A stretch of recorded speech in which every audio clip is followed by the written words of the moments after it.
আজকে একটু আগে আমাদের জেহোপ ইউনিভার্সে লাইভে এসেছিল, আর আজকে আমরা সেই লাইভটিকে বাংলাতে এক্সপ্লেন করব। তো চলো তাহলে দেখে নেওয়া যাক আমাদের হবি লাইভে এসে আর্মিদের সাথে কি কি বললো, একদম সম্পূর্ণ বাংলায়। বাট এর আগে রিয়েল বিটিএস আর্মি হয়ে থাকলে ভিডিওটিতে একটি লাইক করে চ্যানেলটিকে সাবস্ক্রাইব করে পাশে থাকা বেল আইকনটিকে বাজিয়ে রাখো। সো লাইভ শুরু করেই জেহোপ বলে যে 2025টা শেষ হয়ে যাচ্ছে প্রায়, আর জেহোপ সবাইকে প্রশ্ন করে তোমরা কেমন আছো আর্মিরা। জেহোপ বলল আমি লাইভ শুরু করেছিলাম কারণ আমার মনে হচ্ছিল কিছু একটা বলতে হবে তোমাদেরকে। দেন হবি আর্মিদেরকে প্রশ্ন করে আজকাল তোমরা কোন অ্যালবাম মানে কোন গানটা শুনছো। দেন পরে একজন কোন আর্মি জেহোপকে প্রশ্ন করে লাইভে যে তোমার কি কোনো বিড়াল আছে। হবি উত্তরে বলে হ্যাঁ আমার দুটি বিড়াল রয়েছে। আরে কি ব্যাপার ইয়ার, সবার কাছে দেখছি আজকাল বিড়াল চলে আসছে। জেহোপ বলে আর সে দুটি বিড়ালের মধ্যে একটি বিড়াল কিছুদিন আগে একটু অসুস্থ হয়েছিল। পরে জেহোপ বলে যে আমি সম্পূর্ণ বিড়াল প্রেমী এমনটা নয়, আমি কুকুর বেশি পছন্দ করি। তার মানে এই না আমি বিড়ালকে একদমই পছন্দ করি না। পরে লাইভে একজন আর্মি কমেন্টে বলে যে তুমি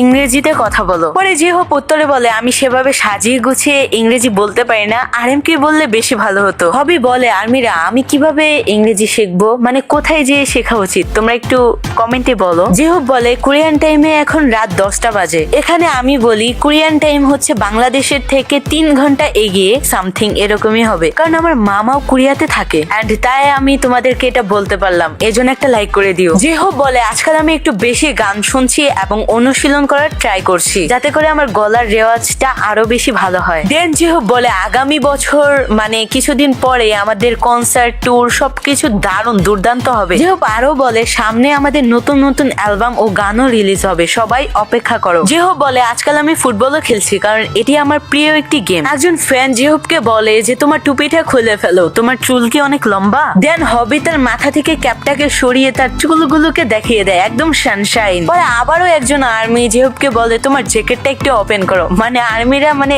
আর কি বলবো, পরে জেহোপ সেটাই করছিল, আর্মিরা যা বলছিল সে সেটাই করছিল। দেন আরো আর্মিরা বলে যে তুমি একটা সুন্দর পোজ দাও, আমরা তোমার ছবি তুলি মানে স্ক্রিনশট তুলবে, সেটা বলছিল। এন্ড জেহোপ আর্মিদের কথা শুনে সেই মতনই পোজ দিচ্ছিল, অনেক সুন্দর সুন্দর পোজ দিচ্ছিল, যেমন হার্টে পোজ, আরো অনেক রকমেরই পোজ দিচ্ছিল যেগুলো একদম মাস্ত ছিল। সো সব মিলিয়ে লাইফটা অনেক বেশি মজা ছিল, তোমরা চাইলে ওয়েভার্স থেকে দেখে নিতে পারো।